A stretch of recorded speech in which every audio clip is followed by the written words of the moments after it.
हमारा चिंतन गीता अध्याय 8 श्लोक 4 पे चल रहा है। प्रभु कह रहे हैं, हे देहधारियों में श्रेष्ठ अर्जुन, निरंतर परिवर्तनशील ये भौतिक प्रकृति अधिभूत भौतिक अभिव्यक्ति कहलाती है। भगवान का विराट रूप जिसमें सूर्य तथा चंद्र जैसे समस्त देवता सम्मिलित है वो अधिदेव कहलाता है तथा प्रत्येक देहधारी के हृदय में परमात्मा स्वरूप स्थित मैं परमेश्वर अधियज्ञ यज्ञ का स्वामी कहलाता हूं। जैसे परमाणु रूप से जो जल तत्व है वो सब में समान है। हवा में नहीं दिखने वाले जल तत्व भी वही है। भाप बनी दिखाई पड़ने लगी वो भी वही है। बादल भी वही है और बादल के अंदर जो जल तत्व की बूंदें हैं वो भी वही है। वर्षा भी होती है वो ही है और हवा ठंडी चली बर्फ बन गई वो भी वही है। तो ये ब्रह्म अध्यात्म कर्म अधिभूत अधिदेव और अधियज्ञ का यही चक्र है। वासुदेव सर्वमिति स महात्मा सुदुर्लभ है। अखिल ब्रह्मांड में एक तू ही हरि। दूसरी तरफ से भी देखा जाए तो एक परमात्मा उसमें से तीन हिस्से। मानो एक अस्तित्व में एक परमात्मा, दूसरा जीव, तीसरा संसार। परमात्मा में से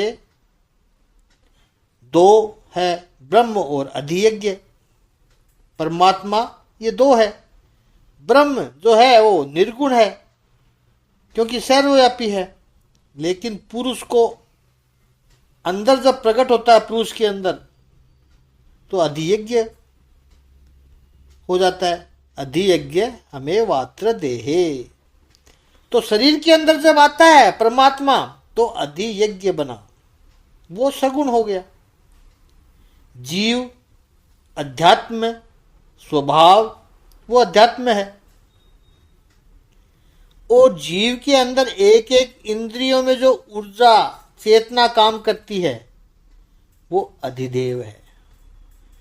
दोनों जीव के अंदर है और संसार कर्म निरंतर जो हो रहा है, संसार में जो कर्म निरंतर हो रहा है और अधिभूत पदार्थ निरंतर परिवर्तनशील है वो संसार है और अधिभूत भी पदार्थ है। अर्जुन ने पहले 2 श्लोकों में जो पहले 6 परिभाषित शब्दों का जो प्रयोग किया, भगवान ने 2 श्लोकों में ही उन 6 परिभाषित शब्दों की व्याख्या को कर डाली। हो सके उतनी सरल बनाने का प्रयास किया है प्रभु ने। अब जो 7वां प्रश्न है अर्जुन का कि प्रयाण काले च कथम ज्ञेयोसी नियत आत्म भी।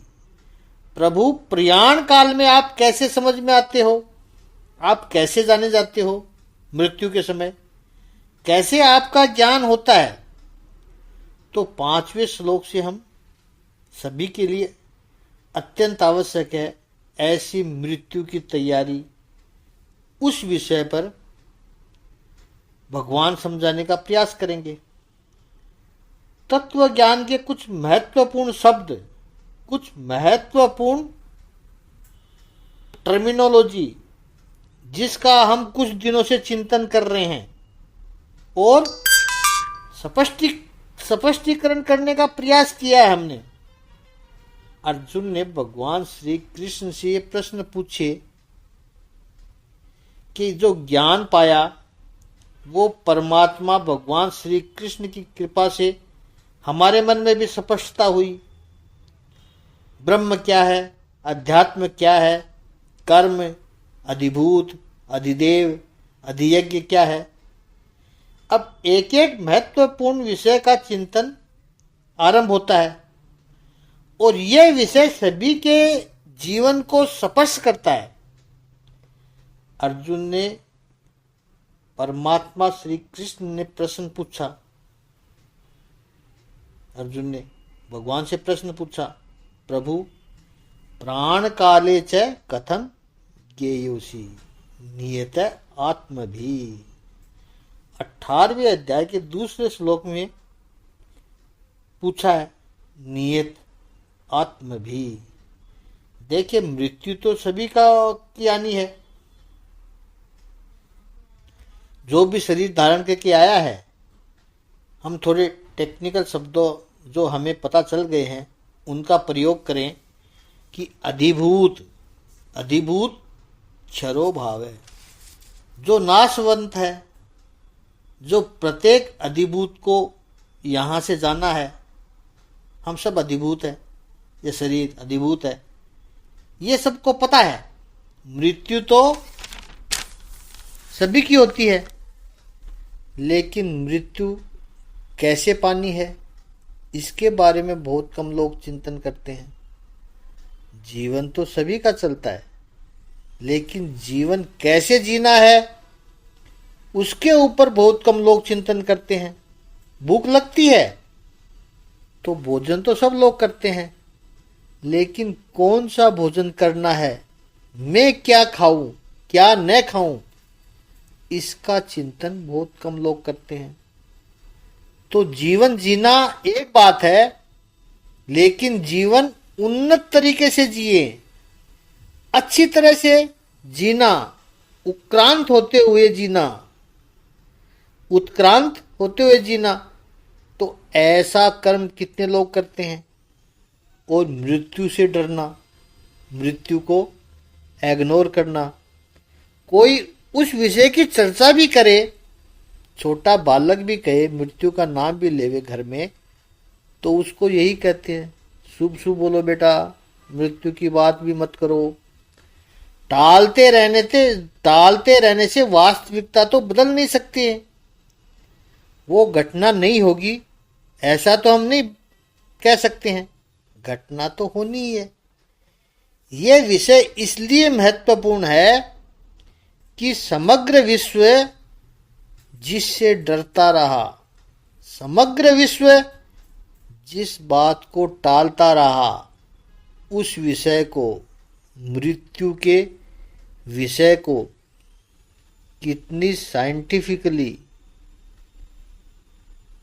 या जितनी लॉजिकली साइंटिफिकली भगवान ने कही है, जितनी इमोशनली और जितनी स्पिरिचुअली भगवान श्री कृष्ण ने भगवद गीता के इस 8वें अध्याय में चिंतन किया है, इतनी सब्सटेंशियल, कंक्लूसिव और स्पष्ट रूप से आपको एक स्थान पे सारी बातें अन्यत्र कहीं नहीं मिलेगी। विश्व भर का धर्म साहित्य ढूंढ डालो आप, कहीं नहीं मिलेगा जितना इस 8वें अध्याय में अक्षर ब्रह्म योग में भगवान श्री कृष्ण ने प्रस्तुत किया है। आइए, ये हमारी निरंतर चलती हुई सत्संग यात्रा है, विश्व भर का ये क्लासरूम है और समाज लाभान्वित हो रहा है। तो अर्जुन जो प्रश्न पूछा है, मृत्यु तो सभी को होती है, लेकिन जिन्होंने भगवान को जान लिया और शरीर मन इंद्रियों के ऊपर नियमन किया, डिसिप्लिन किया है, ऐसे लोग जब ये शरीर छोड़कर जाते हैं तब आप उनको कैसे याद आते हो प्रभु, आप उनको कैसे जाने जाते हो। नियत आत्मभि कथम ज्ञेयोषि और प्रयाण काले कथम ज्ञेयोषि, इस प्रश्न का उत्तर 5वें श्लोक में भगवान श्री कृष्ण दे रहे हैं। तो 8वें अध्याय के 5वें श्लोक का एक एक चरण का उच्चारण करें। अंत काले च मामेवा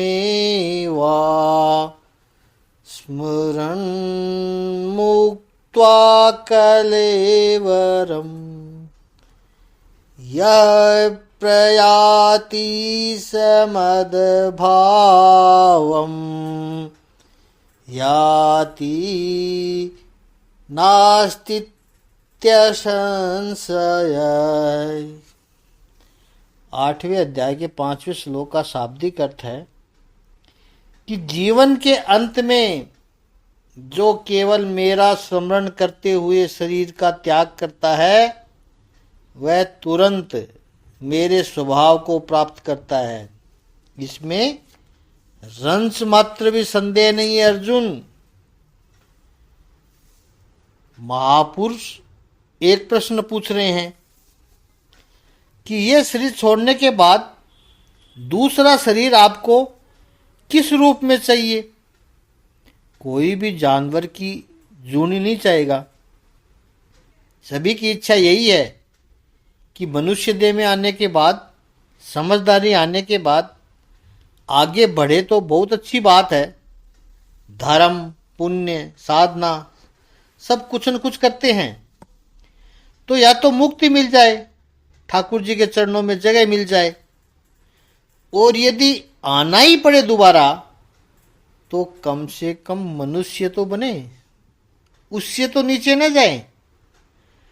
प्रत्येक जागृत व्यक्ति, हम यहां बार बार ये शब्द रिपीट कर रहे हैं कि 8वें अध्याय के दूसरे श्लोक में अर्जुन ने जो शब्द प्रयोग किया उसको विशेष ध्यान में रखना है। नियतात्म भी, because not everybody thinks about this, not everybody aware about this, not everybody is alert about this, not everybody is sensitive about it. नियतात्म भी, जो समझदार लोग हैं, जो कुछ अपने शरीर की इंद्रियां, मन, बुद्धि के ऊपर संयम करना चाहते हैं, उन पर शासित करना चाहते हैं, उनको डिसिप्लिन करना चाहते हैं, वे सोचते हैं। नहीं तो पशुतुल्य जीवन जीने वाले बहुत लोग हैं। खाया पिया सो गए, उठे वापस खाया पिया सो गए। हम तो ये सोचते हैं कि आज का जो जीवन जिया है, रात को जब सोते हैं तो कल का जीवन बेहतर बने, उससे अच्छा बने। एक एक दिन को यदि हम बेहतर बनाने का प्रयास करते हैं तो एक एक जीवन बेहतर बनाने का प्रयास नहीं करेंगे। ये जीवन जो जिए उससे अगला जीवन अच्छा हो, और उससे अगला जीवन, बाद वाला जीवन और भी अच्छा हो। नियतात्म भी, जो इस क्षेत्र में जागृत है, और केवल जागृत है उतना ही नहीं, उसके लिए प्रयत्न करते हैं, अनुशासित करते हैं अपने आप को। उसके लिए यदि कुछ त्याग भी करना पड़े, अपने आप का मर्यादा, बंधन लाना पड़े, तो उसको स्वीकार करने के लिए वे तैयार हैं। नियत आत्म भी, ऐसे लोग कम से कम मनुष्य तो बने अगले जन्म में, उससे तो कम यानी उससे नीचे तो न उतरे। विचार सभी का होता है, लेकिन उसका आचरण कैसे हो? क्या यह प्लानिंग हमारे हाथ में है, या हम अस्तित्व के विराट खेल की एक कठपुतली मात्र है? भगवत गीता शास्त्र में भगवान श्री कृष्ण इस विषय को स्पष्ट करते हैं। इसलिए ये सब आने वाले श्लोकों में अत्यंत महत्वपूर्ण श्लोक है। ये सब श्लोकों में यही चीजें बताई जाएगी भगवान के द्वारा। श्लोक 5वें से 6, 7वां और पूरा अध्याय, टू प्लान आवर फ्यूचर, हम तो उस जमाने में जी रहे हैं कि कहीं 6-7 दिन के लिए घूमने भी जाए तो पूरा प्लान करते हैं कि ट्रेवल ट्रेन से हो, बस से हो, फ्लाइट से हो, तो कैसी हो, कहाँ रुकना है, वहाँ क्या होगा, वहाँ भोजन का प्रबंध कैसा होगा, वहाँ देखने की चीज़ है वो कैसे होगी। 7 दिन के लिए यदि घूमने भी जाना हो तो हम कितना प्लानिंग करते हैं। तो फिर जब जन्म जन्मांतर का प्लानिंग नहीं करेंगे। भगवत गीता ये 8वां अध्याय यही सिखाता है। और वो प्लानिंग जितना जल्दी कर लिया जाए उतना अच्छा है।